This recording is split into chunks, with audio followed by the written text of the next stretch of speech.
मुक़द्दस माह रमज़ानुल मुबारक का आगाज हो चुका है। रिवायती जोश व खरोश दिखाई नहीं दिया।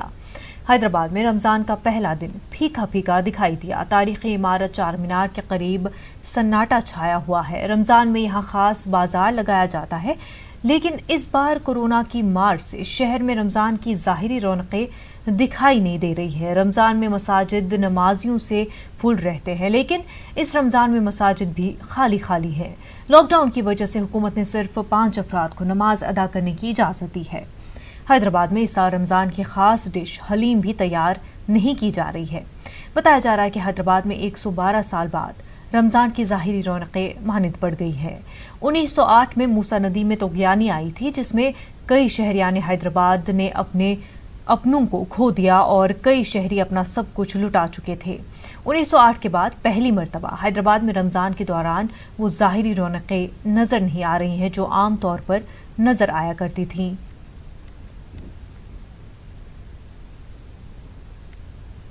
मतलब जब से मैं यहाँ पर आ रहा हूँ, जब से तो मैं ऐसा तो चांदना नहीं देखा, रमज़ान में ख़ास तौर पे। मतलब कल रात से मतलब चांद जब से दिखा, जब से मतलब बाज़ार कुछ बंद नहीं होता, रोड पे आपको खड़ने जगह नहीं मिलती। पर ये फर्स्ट टाइम ऐसा है कि मतलब आदमी नहीं है यहाँ पे, सिर्फ GHMC वाले और थोड़े बहुत पुलिस के वर्कर्स है और कोई नहीं। मतलब ऐसा तो देखने में नहीं मिला, पर लॉकडाउन के चलते सब चल रहा। अब हमेशा यहाँ पे पब्लिक बहुत रहती, लेकिन अब इस टाइम पे कुछ भी नहीं है, खाली बस पुलिस वाले GHMC वर्कर्स है। इसमें हमेशा पब्लिक रहती, क्राउड रहती थी रमज़ान शुरू होते की, लेकिन फ़िलहाल तो कुछ भी नहीं है, सुनसान है पूरा यहाँ से वहाँ तक। हमेशा नहीं रहना ऐसा, समझे आप। ये बीमारियाँ ऐसा अपने घर पे रहे तो अच्छा रहता सब पूरे। रमज़ान जैसा महीना शुरू होगा, कोई कारोबार नहीं, खाने को नहीं, परेशान है पब्लिक, बहुत हो जा रहा। ऐसा रमज़ान के पीरियड में यहाँ के रमज़ान के पीरियड में यार मतलब चलने जगह नहीं थी, वो पब्लिक रहती थी यार, बच्चे कोई नहीं दिख रहा रोड पे। होगा इतना बुरा माहौल होगा, पर अल्लाह खैर करे। बस क्या होने वाला आगे तक कोई वो नहीं बता सकते साहब। तेलंगाना वक्फ बोर्ड के सदर नशीन मोहम्मद सलीम ने कहा कि रमज़ानुल मुबारक के दौरान अजान और सायरन के इस्तेमाल पर कोई पाबंदी नहीं है। मसाजिद में इमाम व मुअज्जिन समेत 4 ता 5 अफराद की नमाज अदा करने की इजाज़त है। उन्होंने अवाम से हुकूमत की आयद करदा पाबंदियों पर अमल करने की अपील की। जैसा देना है देंगे, सायरन जैसा बजना है बचेगा, मगर नमाज घरों में पढ़ना है, इफ्तार घर में करना है फैमिली के साथ, आपको तरावी भी घर में पढ़ना है। मस्जिद में बिल्कुल इमाम मौज़न 1-2 कमेटी वाले पढ़ ले सकते हैं, क्योंकि मस्जिदों को भी वीरान नहीं करना है। लॉकडाउन को फॉलो करना है, गवर्नमेंट के नॉर्म्स को फॉलो करना है, पुलिस के अगेंस्ट नहीं जाना है, गवर्नमेंट के अगेंस्ट नहीं जाना है, और उलमाए मशाकिन देवबंद और जामा निज़ामिया का जो फतवा आया उसको फॉलो करते हुए आप लोग पीसफुली रमज़ान मनाइए। पुलिस पूरा आपको हेल्प करने के लिए तैयार है और गवर्नमेंट भी हेल्प कर रही है। इबादत का महीना है, घरों में इबादत करिए, दुआ करिए कि कोरोना वायरस जो है ना इसका खात्मा हो जाए, बोल के ये अल्लाह ताला ही इसको हटा सकते। इससे हटके कोई मिशनरी ऐसी नहीं है कि ये कोरोना वायरस का खात्मा करने के लिए, क्योंकि अपन अगर इसके लिए दुआ इबादत नहीं करे रमजान में, खाली अपन अपने हिसाब से चलेंगे हमेशा के, वैसा तो ठीक नहीं है। साहब और मौजन साहब से भी मेरी अपील है कि आप लोग बिला झिझक, आप लोग कोई परेशान होने की जरूरत नहीं है और पास की भी जरूरत नहीं है आपको। इंशाअल्लाह आप लोग आराम से जाइए नमाज के लिए।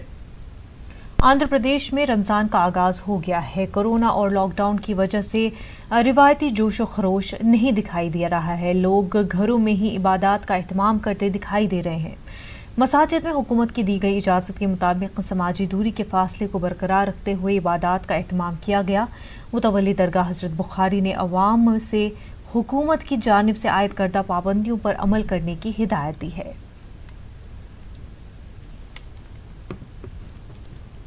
रमज़ान के नमाजों के ताल्लुक़ से, मस्जिदों के ताल्लुक़ से वो भरपूर तौर पर हर कोई अमल करे, अपने घरों में भी दूरी अख्तियार करे। कोरोना वायरस जैसी ख़तरनाक बीमारी फैलने का अंदेशा है, ऐसा कोई मौका ना दे जिससे मुसलमान बदनाम हो जाए।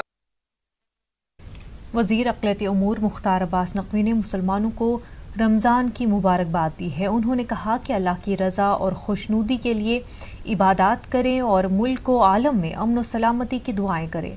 उन्होंने मुसलमानों से घरों में ही इबादत करने की अपील की। रमज़ान के इस मुक़द्दस महीने में सभी को बहुत बहुत मुबारकबाद।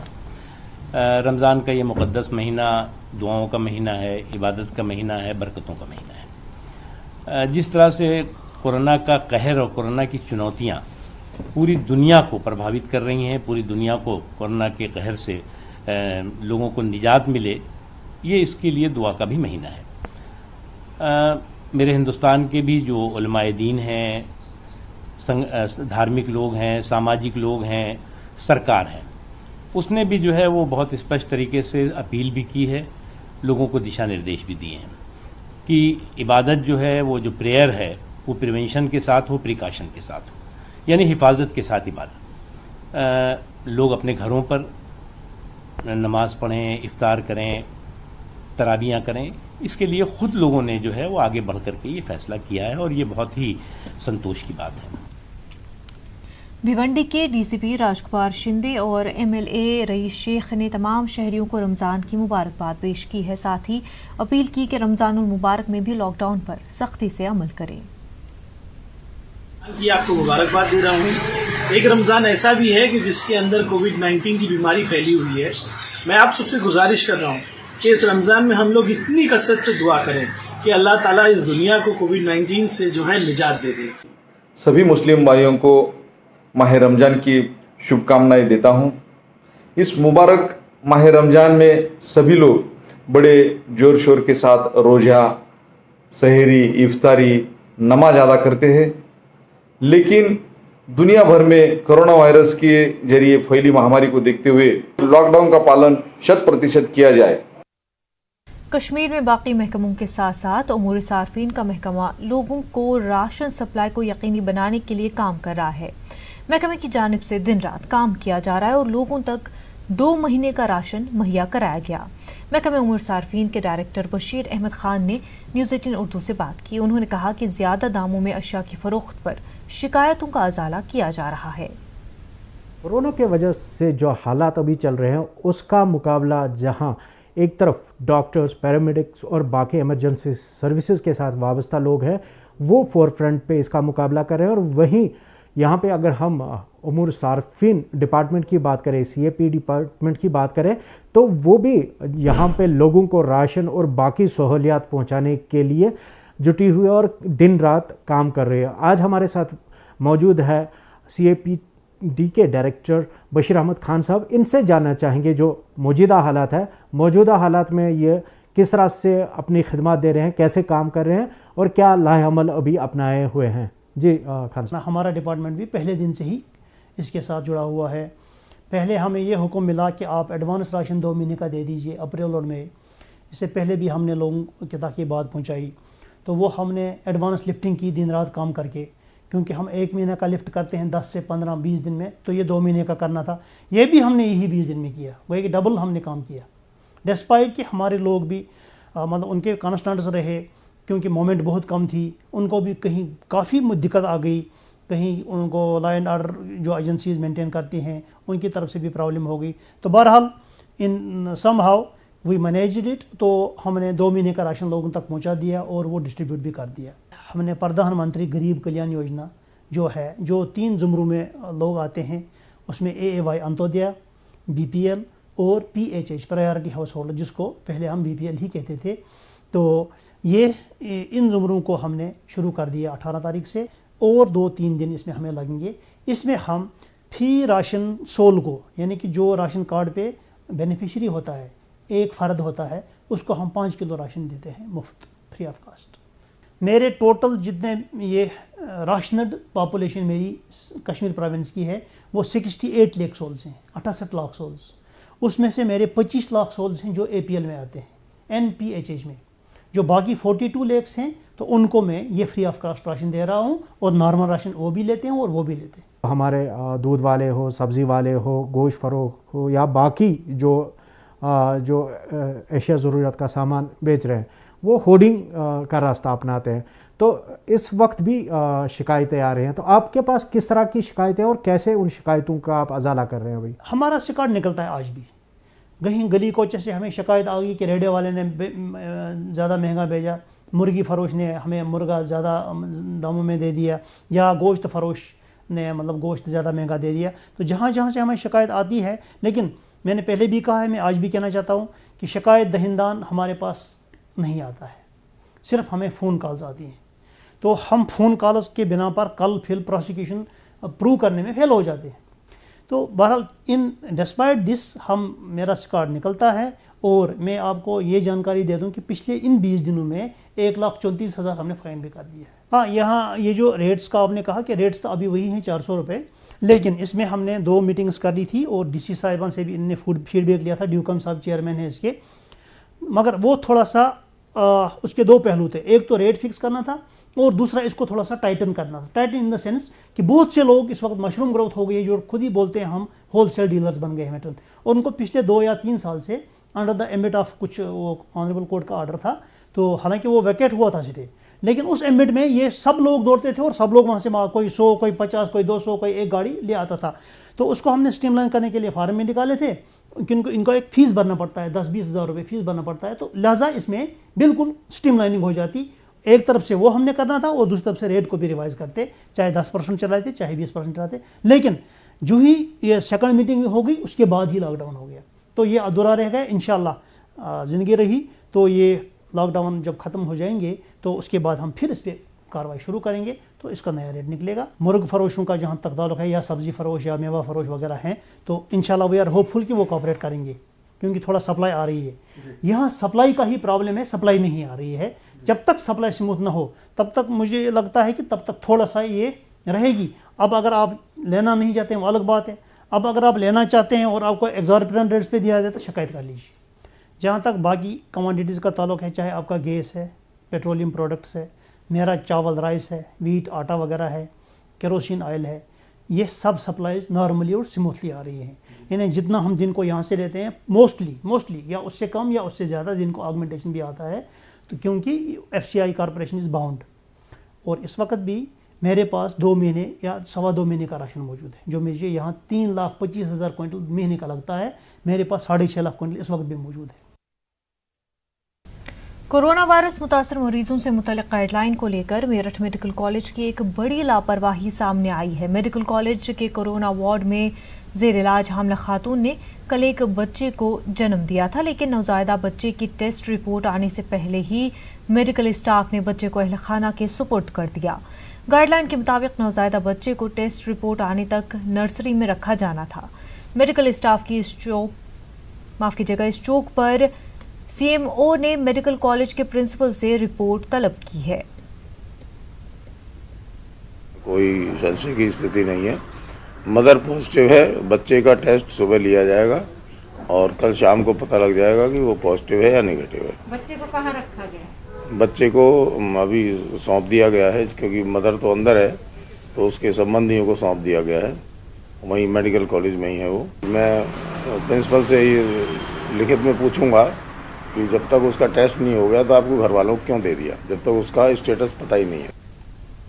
कोरोना की वबा ने इंसानी जिंदगी को उथल पुथल करके रख दिया है। हर कोई तन्हाई का शिकार है। ऐसे में तसव्वुर कीजिए उस हामला खातून के बारे में जो कोरोना की मरीज है, ताहम एक सेहतमंद बच्ची को जन्म देती है, लेकिन उसे देख नहीं पाती। फिर डॉक्टरों ने इस मसले का बड़ा खूबसूरत हल निकाला था।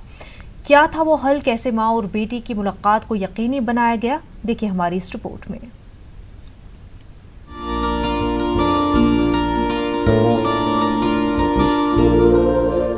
आलमी वबा के साए में मौत से मुकाबला और जिंदगी की जद्दोजहद जारी है। ये मंजर औरंगाबाद के घाटी दवाखाने का है, जहां कोरोना की एक मरीजा ने सेहतमंद बच्ची को जन्म दिया, लेकिन नौजायदा को फौरी मां से दूर कर दिया गया। ये लम्हा एक मां के लिए किसी अजाब से कम नहीं था। डॉक्टरों के लिए भी ये मंजर काफी दिलदोज था। फिर ये तरकीब निकाली गई कि वीडियो कॉल के जरिए मां को बेटी से मिलवाया जाए और कोशिश कारगर साबित हुई। वीडियो कॉल के जरिए ही मां ने अपने जिगर के टुकड़े को देखा। नौज़ायदा ने जब अपनी मां को देखा और आवाज सुनी तो मानो बच्ची में भी जान आ गई। डॉक्टरों ने इस पूरे मामले पर कुछ इस अंदाज में रोशनी डाली।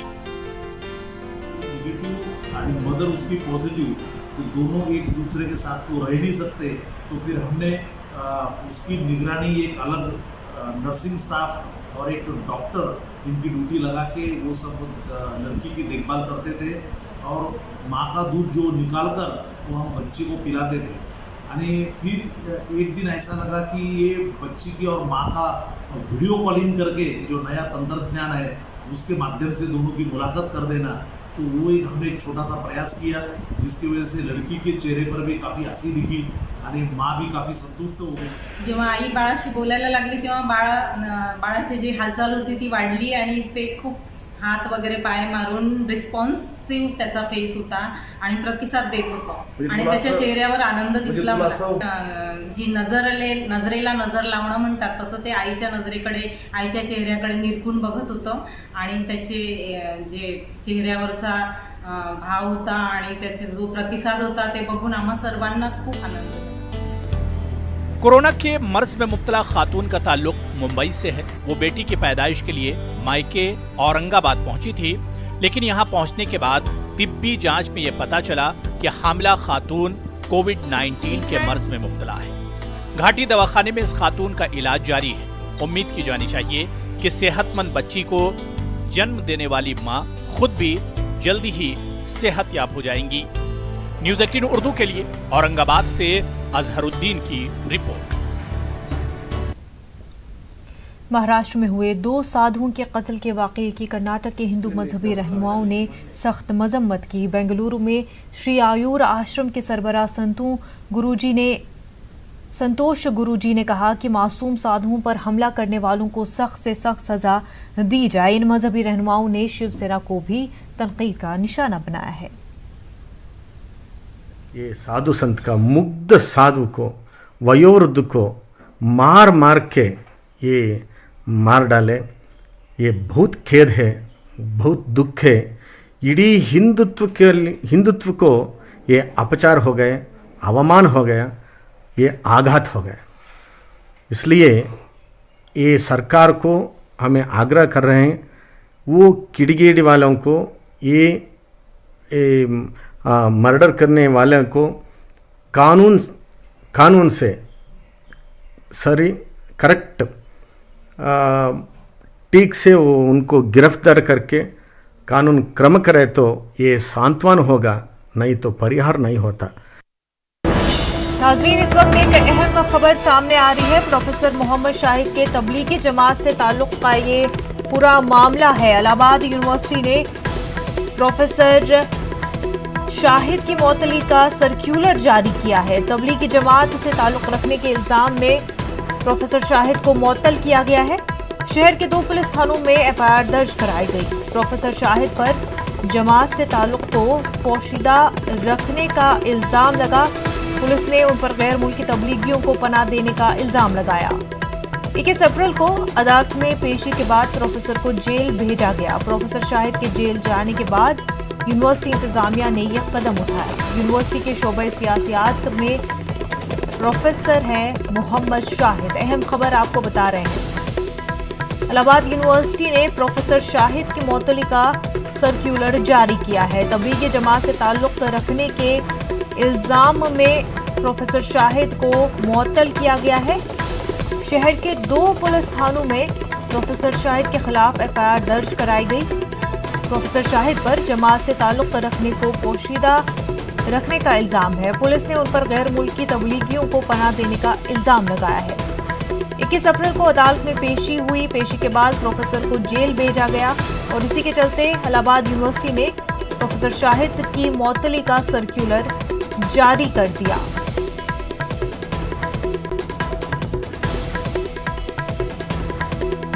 नाज़रीन, आपको बता दें कि 21 अप्रैल को अदालत में प्रोफेसर शाहिद की पेशी हुई और उसके बाद प्रोफेसर को जेल भेज दिया गया। पूरा मामला प्रोफेसर मोहम्मद शाहिद के तबलीगी जमात से ताल्लुक़ का है। प्रोफेसर शाहिद पर जमात से ताल्लुक को पोशीदा रखने का इल्जाम है। 21 अप्रैल को अदालत में पेशी हुई थी। पुलिस ने उन पर गैर मुल्की तबलीगियों को पनाह देने का इल्जाम लगाया है। 21 अप्रैल को अदालत में पेशी के बाद प्रोफेसर को जेल भेजा गया और उसी के बाद अब इलाहाबाद यूनिवर्सिटी ने प्रोफेसर शाहिद की मुअत्तली का सर्कुलर जारी किया है।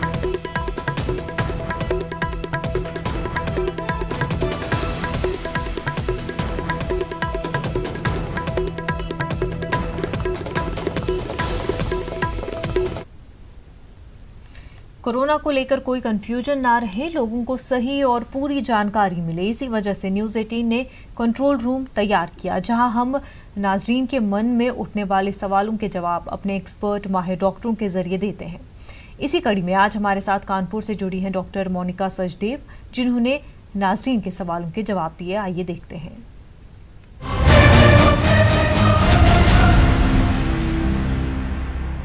मैं मनोज कुमार सिन्हा रांची झारखंड से बोल रहा हूं। मैं ये जानना चाहता हूं, क्या योग और एक्सरसाइज करने से कोरोना की बीमारी से बचा जा सकता है? मेरा नाम श्रीनिवास है और मैं उदयपुर से बात कर रहा हूं। मेरा सवाल ये है कि क्या योग और एक्सरसाइज करके कोरोना जैसी बीमारी से बचा जा सकता है? योग और एक्सरसाइज हमारी डेली की दिनचर्या होनी चाहिए। ज़रूरी नहीं कि आज कोरोना वायरस के समय में हम इसको नया अडॉप्ट करें, उससे हमारी लाइफ हेल्दी होगी तो हमारी इम्यूनिटी बढ़ेगी। परंतु आज की डेट में योग और एक्सरसाइज से कोरोना का इलाज नहीं है। हाँ, हमारी लाइफस्टाइल अच्छी हो जाएगी तो हम उससे कोरोना वायरस से लड़ पाएंगे, हमारी इम्यूनिटी स्ट्रांग हो जाएगी, पर वो उसका इलाज नहीं है। मैं अर्चना रांची से, मैं ये जानना चाहती हूँ कि ये इम्यूनिटी क्या है और इसे कैसे बढ़ाया जा सकता है।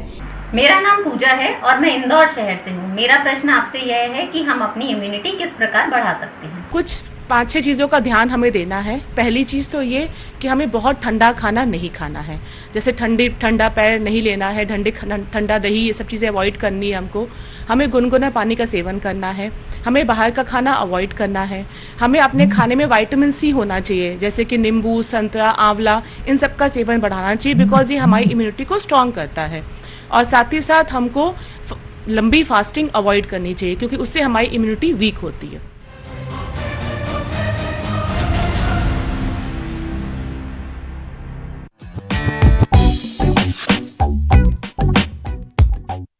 मरहबा सद मरहबा फिर आमदे रमजान है। लब पर दुआएं लेकर रमजान आ गया है।